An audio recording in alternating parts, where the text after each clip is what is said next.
Hey everybody, welcome to the next episode of the Strand Tennis Center podcast, filled with tips, advice, tennis, not tennis, just life advice too, whatever you need. Like it on YouTube, share it on the podcast as well. Thank you. You're right. Yeah? Are we ready? Maybe. Hello, everyone. Are we on? Welcome to the Strand Tennis Center podcast, everybody. We are lucky. Don't make fun of me, Evan. Evan's smiling at me from behind. They always make fun of me. We are lucky to have some guests on this month, and this is a friend I've known for a long time. But this podcast is about tennis, but also about business. We are lucky to have Lucas here.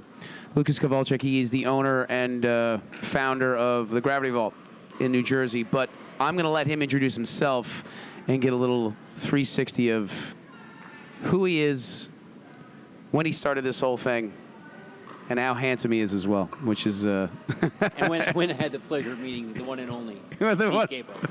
Or how long did we? How long was it? 2009 we met. 2009. I'd been in this building. Yes. So. And I came in probably 8 months after, was it? Yeah, within the first year.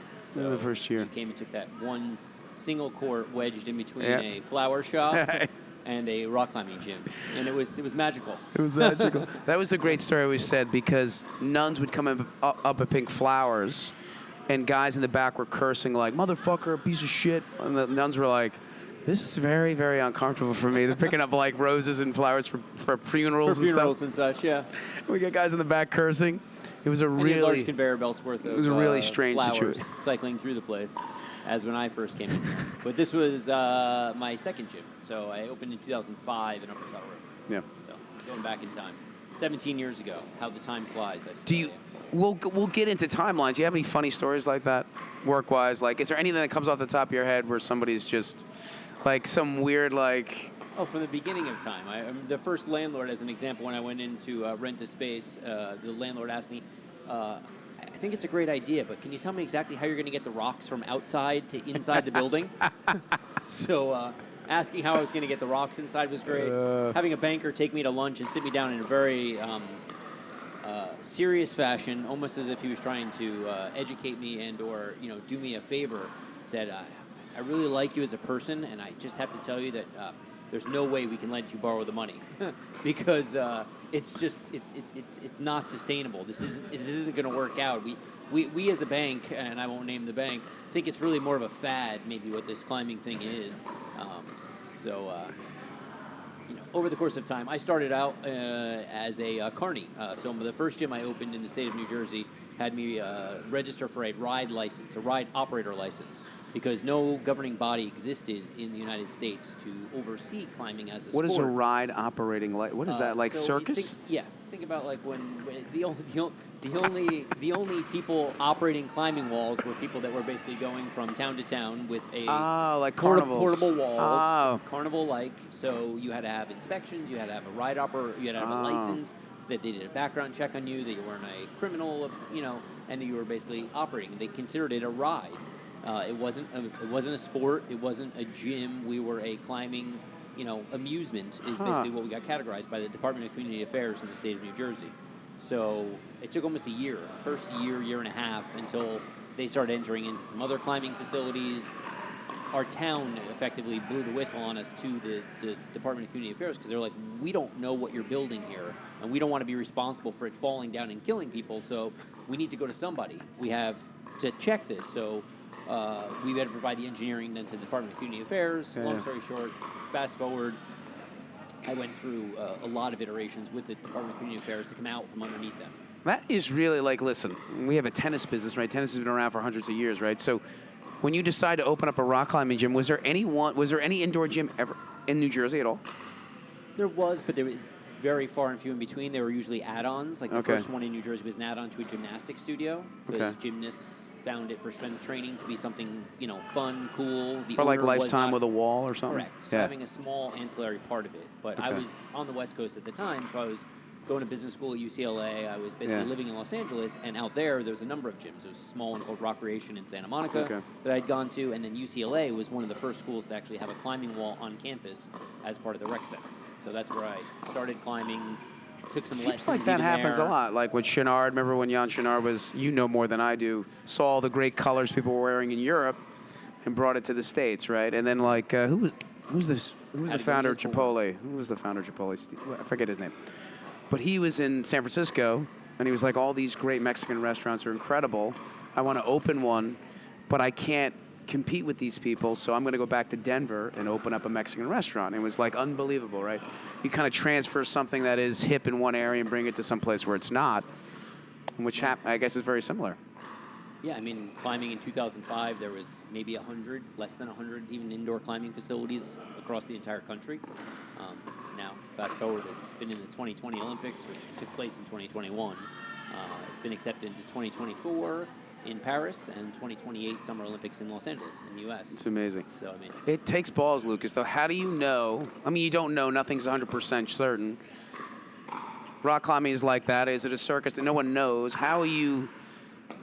Out of a scale of 1 to 10, how confident you are when you start this business to go, listen, this is going to take off. I know what is going on more than other people do. You have to have a level of like belief that is beyond like, again, our business was more like, okay, it's tennis. I'm busy, I'm successful, I'm going to open it up into some other place. Yours is like a brand new thing. I mean, how long did you sit on the idea? Or how it was... Very similar. Who's the owner of, oh my God, Lululemon? Oh my God, who's the guy? I can't even remember the guy's name. But he said... Founder blanking today. Yeah, the founder of... But he said if I hear something 3 times, I do it. He started a clothes... He was a ski... He sewed ski clothes and stuff like that. But then he was in a gym, in a yoga gym, and heard 3 different times. People go, I need clothes, I need this. If I hear it 3 times, I run a business. And he started it that way in Vancouver. But... how long did it take you to say, all right, I have to do this. This is getting too popular in your brain? I don't think it's this. I didn't have that same kind of moment. Okay. I have a thought process that if you do something you enjoy doing, that you can basically be contagious with that. I mean, okay. I've known friends that have taken a vertical on ice cream trucks and been successful with it.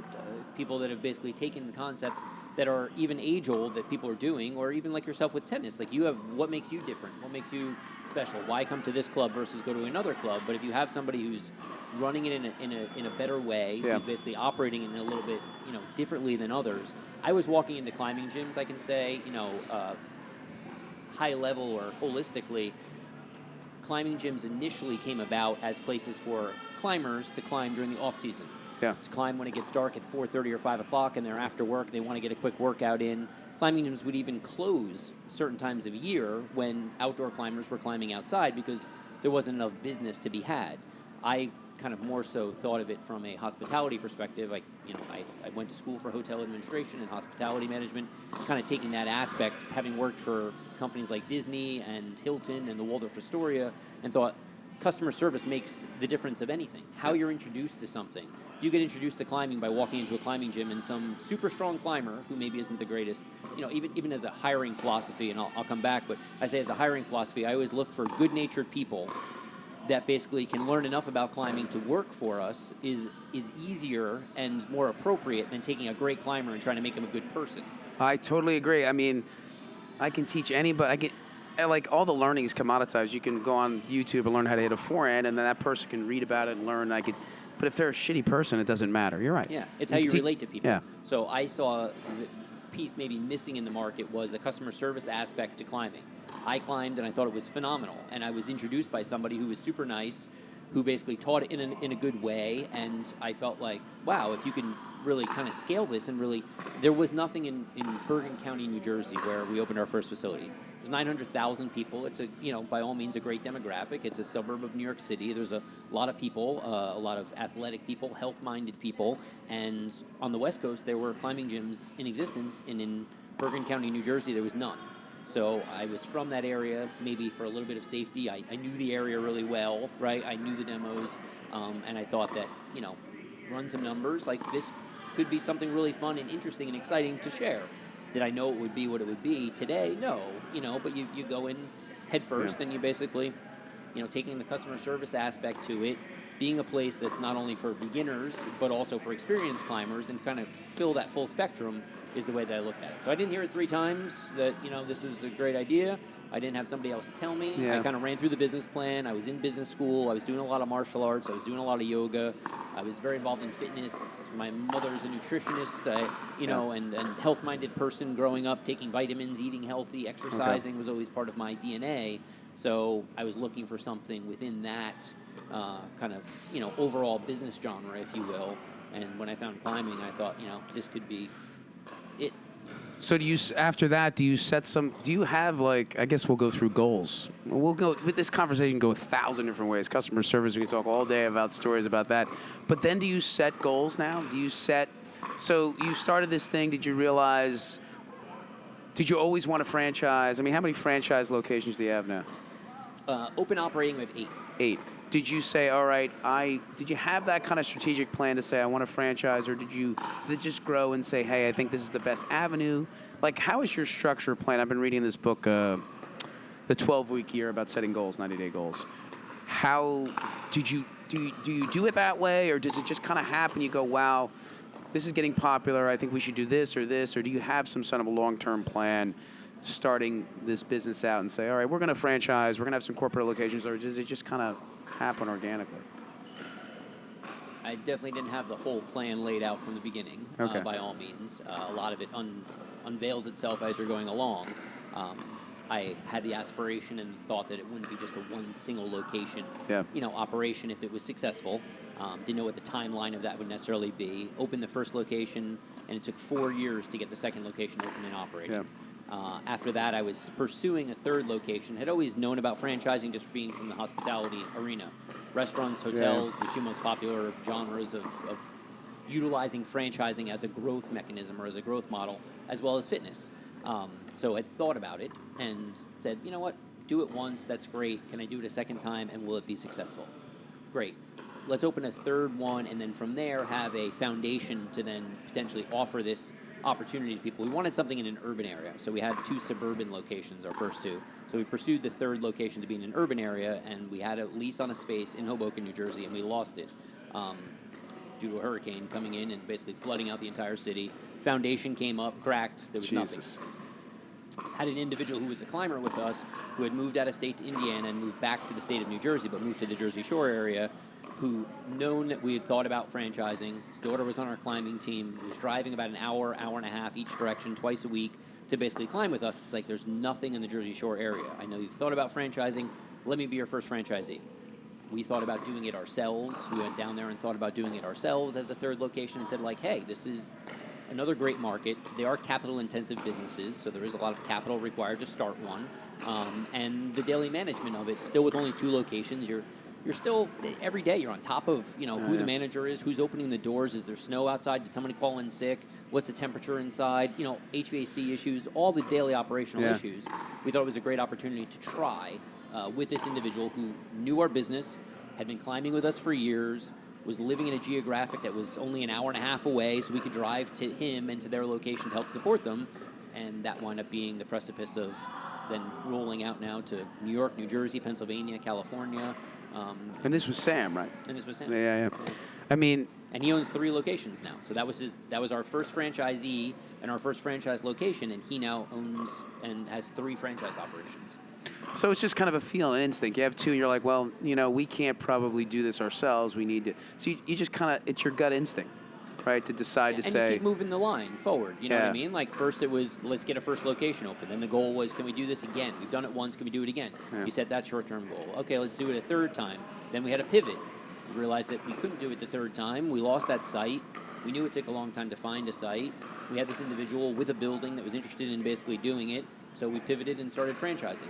Then once you franchise a single location, you realize to be profitable in the franchising world, you need to have at least a small mass of locations. You're not going to be a successful franchise with one franchise location. Even paying a single dedicated person to service that isn't possible. So it's you own corporate locations, and then you spend some of your time helping service your franchisees. You're splitting your own time. We had to have 2, 3 franchise locations before we even hired a dedicated person to be working just in the franchise capacity or in the franchise company, if you will.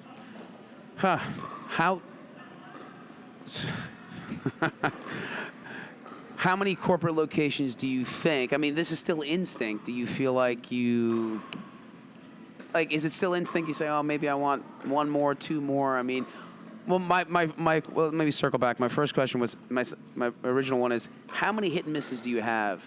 Because people are always struggling with how hard they work at something. Like, in other words, locations.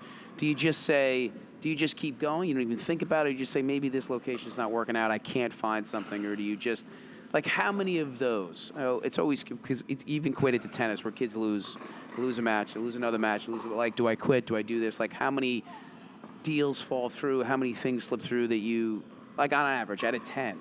Like, how many, like, do you have a feeling of saying, how hard is it, so to speak, before you get success and tell people, listen, don't quit? Or there's always that fine line where I tell kids, well, maybe you're just not talented enough, and it's a hard conversation. There's that fine line. What do you say, listen, this is just a hard thing, I got to keep doing it, or maybe this is just not the right avenue to go to in regards to that? Success, I guess, is one of those words. So I've been recently focusing on the fact that happiness and success are not destinations, but trains of thought. Holy shit, you're right. You know what I mean? I totally agree. So to be successful, I could forever feel that I'm unsuccessful because I didn't open enough or fast enough or make enough or as much as that guy or as much as that company or any of those things. Same thing with happiness. So again, as long as you're not taking money out of your own pocket every month and putting it into the business and essentially losing money that you need to close it down because otherwise you're just digging a bigger hole for yourself, for lack of a better way of putting it, you can grow it like as much as you think you can grow it. I mean, you yourself, you have 5 tennis courts, how many hours are they not being used? What is your yield management of 12 p.m. to 8 a.m.? What else could you do? Like, I open at 6 o'clock, 7 o'clock, or 9 o'clock, depending on the given location, and I'm not at capacity. Like, I probably beat myself up more because I think about, like, restaurant mentality. What's my table turn? What's my occupancy percentage like a hotel? And if I have 100 rope stations in the gym and I walk around and only 30 of them are being used right now, great, I have 60 people in the gym, one person belaying, one person climbing, and to some that's great. But I can say I'm only at 30% occupancy. I'm failing miserably here. You know what I mean? So Trey, lose my mind. What is the answer? That's why the employees could drive them crazy. It's the same thing. Like, I'm open 6 a.m. I would close at 11. Like, wait a minute. Like, we could fill 4 more of these 5. It's the same thing. You're right. It's how you look at it. It's all in how you look at it. So I mean, how many hit and misses? I mean, hundreds. I mean, I was just earlier today looking at a document or a file folder that I have of all, when I say file folder, like within a Dropbox Google Drive of all the sites that I look at. So I constantly keep track of all the real estate that I've looked at. So I have it based on state, based on city, and then based on given location. And literally I have hundreds upon hundreds of sites that I've either been brought to by a real estate broker, been introduced to, have site visited. Some I've actually hired the architect and had measured.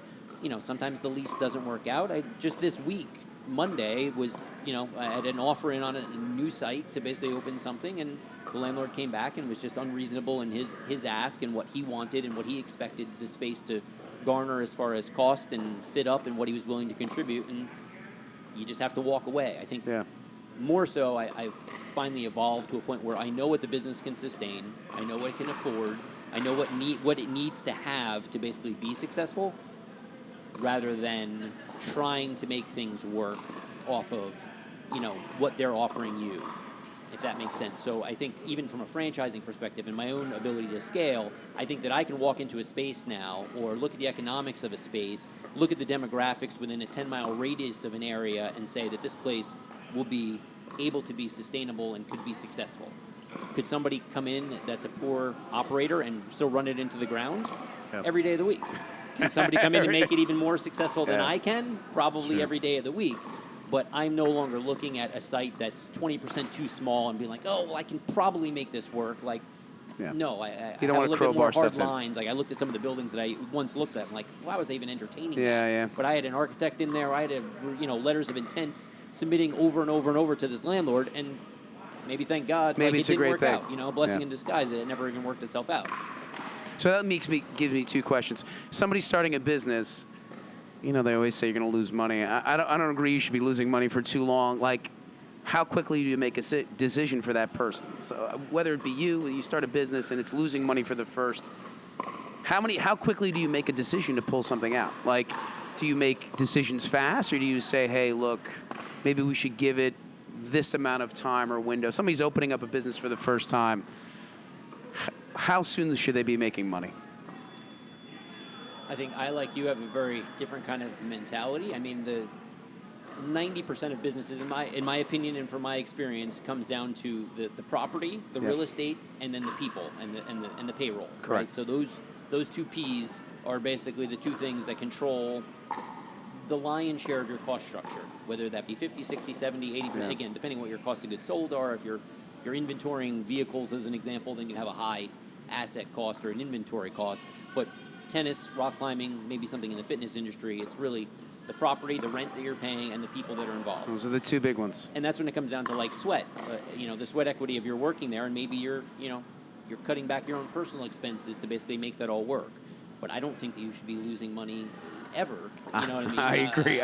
I think from day one, if you have to work for free or you have to work for less than you're worth, then that is one way of looking at, not making as much as you'd like to. But at the same time, if you don't see a very short-term window to paying your rent, paying your insurance, paying the basic core to be there and keep the lights on, it's I don't think worth it to say, like, okay, if I don't make $100,000 month one, then I'm gonna have to shut the lights off. Or if I can't, within 3 months, if I can't ramp up to this number, then I'm done. I think that you're starting off in a bad way, and I don't think you're ever, getting out from underneath that thumb. I think that's why businesses fail. I think too many people take the risk of saying, like, oh, I can ramp up to that number in 6 months, and that's, I think, why ultimately a lot of these businesses fail, because they never do ramp up. They usually estimate how well they can do, and they don't get in reality. I think it's maybe this 5-year thing, we talked about it a while ago. Well, you're not supposed to make money within 5 years. Like, is that a professor saying it, or somebody from some academia who's never done it? Because if I'm not making money for 5 years, I'm getting another job within 5 months. It doesn't make any sense. Like, you have to at least see a window. I said maybe the first 3 or 4 weeks, or maybe you're paying back stuff that has a one-time cost. You built out the building. All right, I'm going to pay that stuff off, but you've got to be cash flow positive right away. To me, I don't know. And especially we can get more of a macro thing in 2022. There's no money out there anymore. People have to make money. You can't just raise money anymore. All these businesses and startups, you've got to be able to be profitable, because no one can raise any money anymore. That's over with. Where these guys are just raising millions of dollars and billions of dollars, and they're like, their market cap is whatever, and they're not making any goddamn money. They're just an idea. It's worth so much money, but I have no revenue. I know, there's no revenue. No, pre-revenue. That's my favorite word. Oh, the pre-revenue. I have a pre-revenue company. I love those. I don't get it, man. I don't understand it. We were circling back. You were talking about the problem. I wish I could remember the question. I should have wrote it down, but somebody just fell. People are diving for pickleballs right My now. insurance is good. Santi, my insurance is good. pickleballs. My insurance is good. I don't know how I feel about that. Oh, my God. So what do you think? I'm going to just ask a question about rock climbing. Where do you think it can go? Not even your business, just in regards to this Olympics and all this stuff. Is it going to be a spectator sport? Do you see people watching this on TV? Yeah. I mean, it was in the 2021, or what was the 2020 Olympics that were made in 2021. But it already got accepted and approved into 2024 and 28. So the viewership was high enough. I don't know the numbers, but the viewership was high enough to basically justify, again, the Olympics are a business, as much as we want to believe it's all about, goodwill and the spirit of countries competing. There is a need for people to want to watch the sports that are entered, to garner television eyeballs and advertising dollars for commercials in between and sponsorship. So with that being said, I mean, it's still in its infancy. I think climbing is very young. I look at from maybe our youth. Think about, like, when you're a teenager, there was not a yoga studio in every street corner. There was not a martial arts studio in every street corner. Wasn't a coffee place. There wasn't a coffee place. So think about the way that the landscape has changed in that sense. There were traditional gyms, and they were much more, antiquated, mom and pop shops. Right, so you had, I was laughing. My brother worked out at a place he called Max's Iron Den, and as in high school. And when you got a membership, you got a key. So you went there and you opened the door for yourself.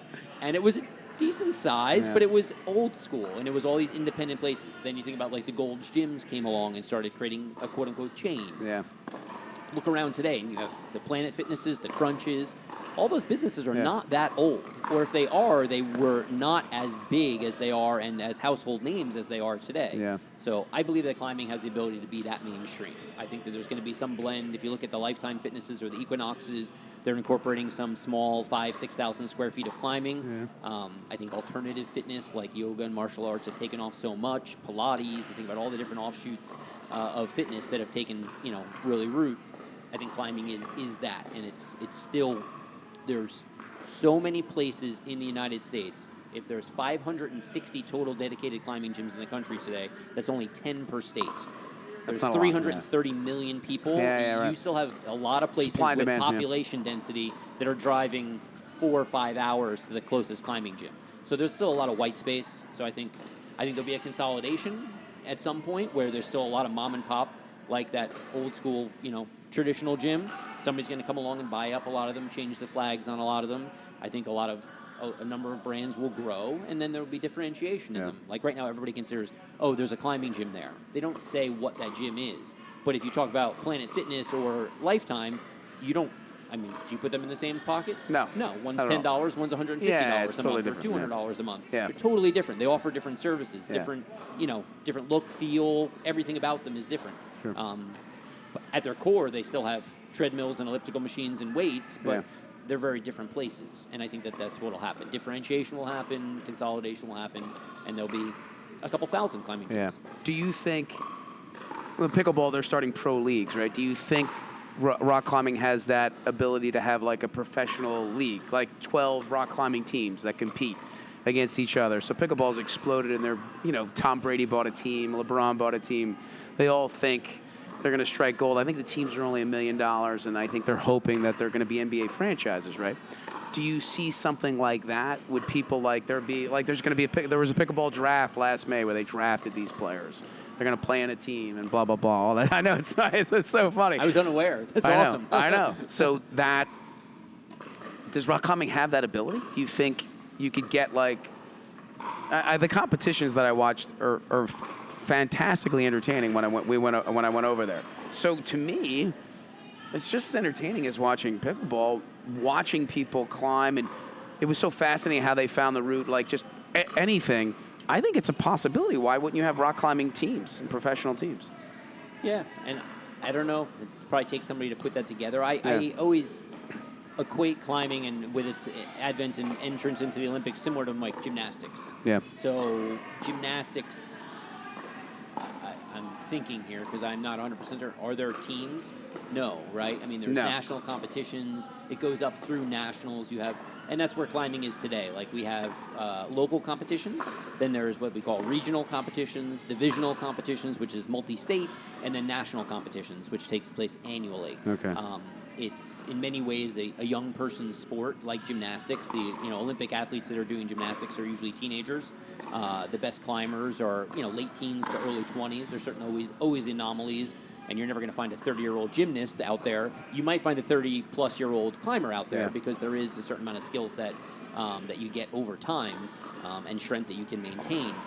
But I don't know. I mean, I think the future's wide open, as my friend Tom Petty would say. But it's a possibility that can go the route of pickleball and have national teams and things like that, or it could go the route of what gymnastics is today and what climbing is, just maybe on a bigger scale with national competitions, regional and divisional competitions maybe being televised or having them in larger arenas where people pay to spectate. Are there the LeBrons of rock climbing? Are people that popular? Or are there rock climbers that people? No, not like There's that. just a handful of them. I think is where it comes. I mean, there's an HBO series that's starting this month. If you saw or didn't see, but Jason Momoa as an actor is basically also a climber. Okay. And basically partnered up with Chris Sharma, who's one of the few kind of household names within the climbing industry, or as close to a household name as you're going to get in the climbing industry today. And the two of them are doing a kind of reality show that was funded by HBO, and it's going to be the best climber. And there's everything from a young teenager to a 50-plus-year-old female who are all basically climbing each week to compete to win a prize.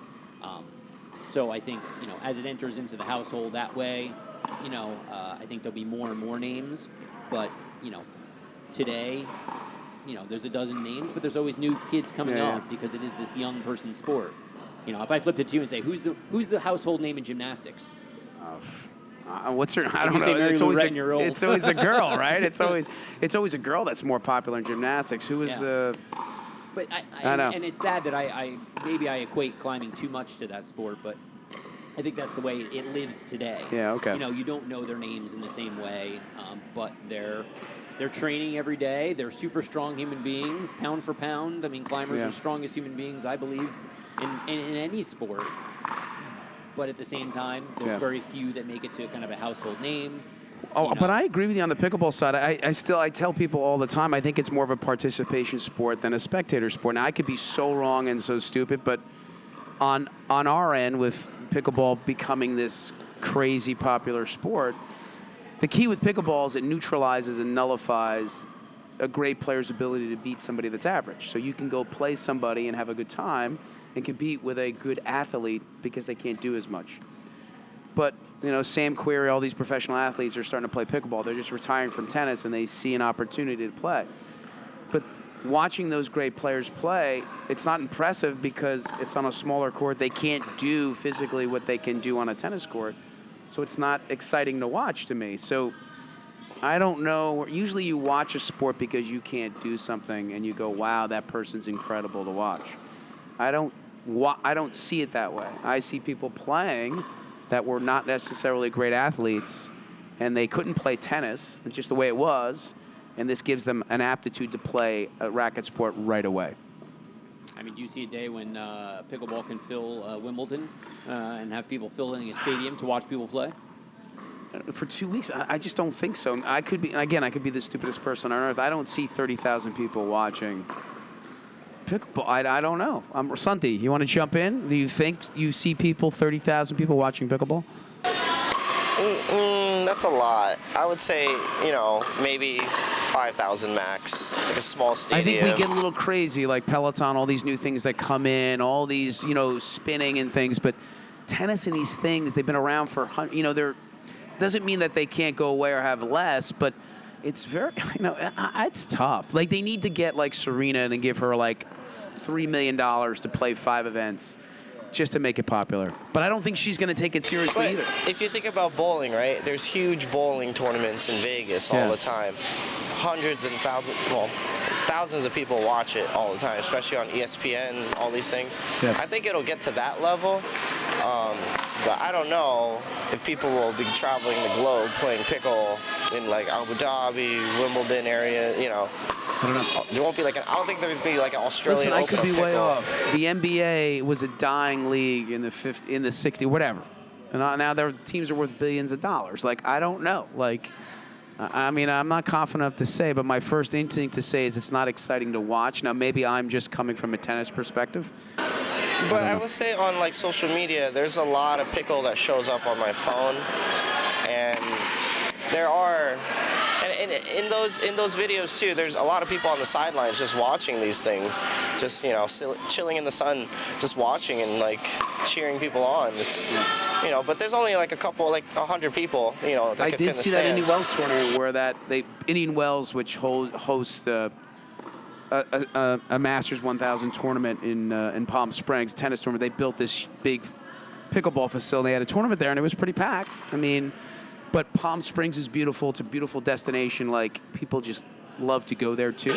So I think it'll be more of a vacation thing where retired people will go watch the tournament, play a little bit, watch more tournament play some more. I think they need the sponsorship money, Luke. It's just like anything else. They need IBM, Michelob beer. They need all these huge people to put a ton of money in it, and then all of a sudden the prize money goes up because some of the best pickleball players in the world make $100,000, right? And they're traveling all over the place. It's nice, but there's no money there right now, so it's going to be hard. They're going to have to infuse a ton of money in, but you can also get pretty famous earlier now, just by winning a couple local tournaments. I think that's how a lot of the newer guys got famous by just playing tournaments and winning. There's nothing worse than being famous and making no money. Yeah. That's the worst thing. But Imagine they being definitely famous have, and being they all broke. have sponsorships That and stuff, sucks. and eventually other brands will reach out, like Nike and. I'm kind of being a pain in the ass, but yeah, I get it. But it may take a long time. It may take these people who are popular another 10 years before they see really any real money. I don't know. But we're digressing. You're not going to get like $1 million deal with Nike. You might get like $500K or something. Is there an educational side to the pickleball as an offshoot sport, though? Can you give somebody lessons and make them that much better? I simplistically, looking from the outside, think of hatchet throwing.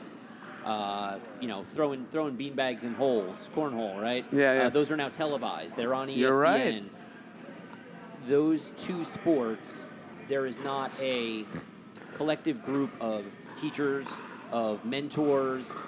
You play and you get better. Some people just wake up one day and are good at it. Somebody could walk along tomorrow and be better than the best cornhole player. Yeah. And I wonder, as a sport, if there really is milestones and true fitness and skill set involved with the sport, then I think it has the capability to basically eventually grow, be an Olympic sport, be basically better, because you have individuals as mentors then that can go back and teach. Yeah. And, I don't know that I would ever pay anybody for a cornhole lesson. I don't know if you guys would. I don't know think that so. I would pay anybody for a hatchet throwing lesson other than the first 5 minutes showing me how to hold it and where to not stand. hurt myself, yeah. But other than that, you're not paying somebody for regular lessons like you do in tennis. Yeah. So I guess the question I'm flipping to you is there a skill set? Are you teaching pickleball, or are you just playing, and by playing you're getting better? I think obviously there's more of a skill set to teach in tennis, but you can still teach some skills in pickleball. Santi teaches lessons, so you can. So it's a little different, but you can. It is more similar to hatchet throwing and the cornhole in the sense of you teach people the rules, you teach them how to play. Most of the time they just want to play.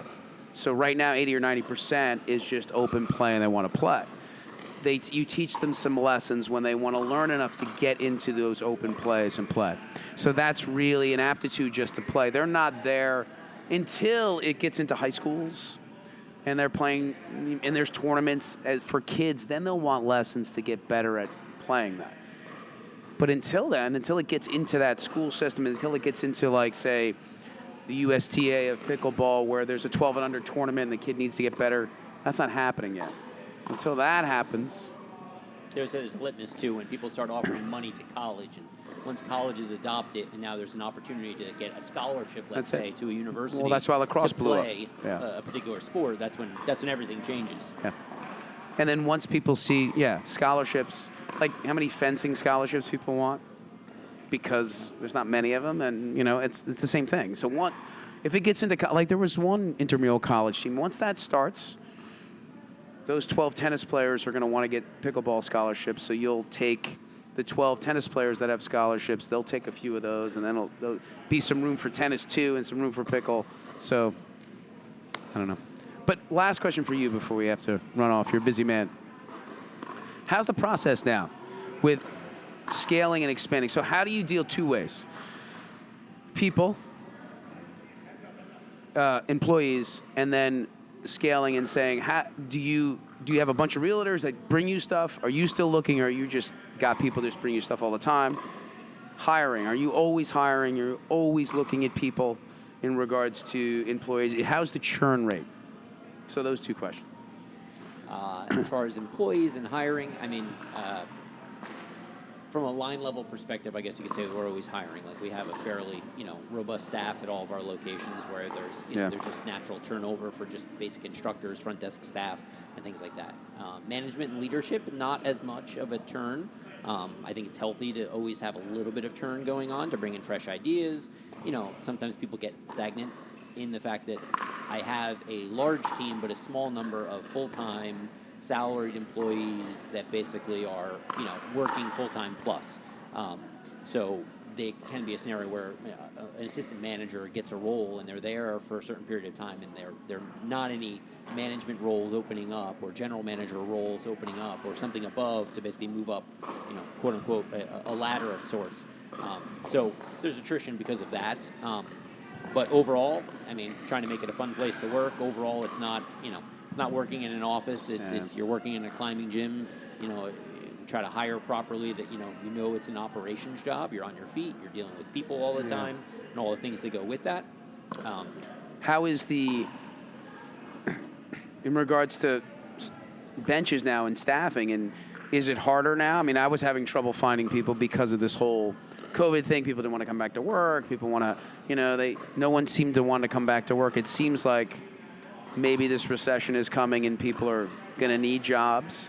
I mean, what do you think? Was it hard to find people? I felt a huge turn in the tides in the last 3 months, where I was putting out. I had roles that were available. Management roles are available for 6-9 months. Yeah. And now, I put something out. I get 2 or 3 applicants It's within gone. a week. Yeah. So I'm finding a really big pivot since November. Okay. Till today. Even with the line level positions. Well, that would we had make a lot sense. of people just sitting on the sidelines, not looking to work. And again, I have my own philosophies on all that, just as far as high schoolers not being pushed out into the workforce as they maybe were pre-COVID. Parents, for whatever reason, just not pushing them out to get that first job, or over-programming them more. Whatever was happening there just wasn't a pool of people. Well, I think we printed a ton of money. People had a lot of money, too. And they were, not in a rush because they were getting checks. Yeah. Once those checks stop and that funny money's out of the system, it's going to be, there's layoffs. Once companies start laying off people like they're doing, it starts to change. The company has the leverage. You're like, okay, 11,000, you're out of here. Amazon, boom, and they start laying off people. It just starts to change everything. Yeah, Salesforce, Amazon, you start seeing all those big, tech layoffs and all that stuff going on. It's going to create more opportunity. Because it goes down the chain. To me, all those people that were like, oh, I can make 50 grand on Amazon myself selling stuff, Amazon's raising those rates too. Those people's VIG is less. They don't make 50 grand anymore, these kids selling stuff on Amazon. They make 30, now they need a job. All of that goes all the way down the chain, so everybody needs jobs. Yeah. That's what happens. So, and then... real estate side. We choose markets that we're looking for, and then usually deploy people to look for sites in those markets. But at the same time, I still have people daily coming at me, unsolicited, just, hey, here's a building, I thought of you, or hey, I've been to your site before, and I'm a broker, and I saw this site. Or even, the ones that I find amusing and that I actually really enjoy are like, hey, I was up in your area over the holidays visiting some family. I live in Florida, and I just came back, and I saw a for lease sign on a building down the block, and it has really tall ceilings. Would you think about opening a climbing gym down here? I know. So it's like, well, deep down, right? They had such a good time. They want it for their neighborhood or their community, and they're reaching out to say, hey. So, yes, still get those all the time. Or you get people that walk into the building. Remember you told me, whoa, nice shot. That was close. I can do this. Remember they walk in, oh, I could do this, no problem. No problem at all. No problem, Yeah. It's easy. Lucas, thanks, man. Pleasure. It's great to talk to you, my friend. This guy's the best, super successful. I did this for my own reasons because I like to ask him questions and get advice. This guy's a legend. Thanks, you guys. Remember, play, do something, take an action, rock climb, play tennis, do anything. It solves a lot of problems. Less medication, more action. Thank you. Awesome. He's the best. Hey, everybody. Hope you like the podcast. Please share it with your friends. Anybody that you know, anybody that's into tennis, anybody that's into bettering themselves, share it.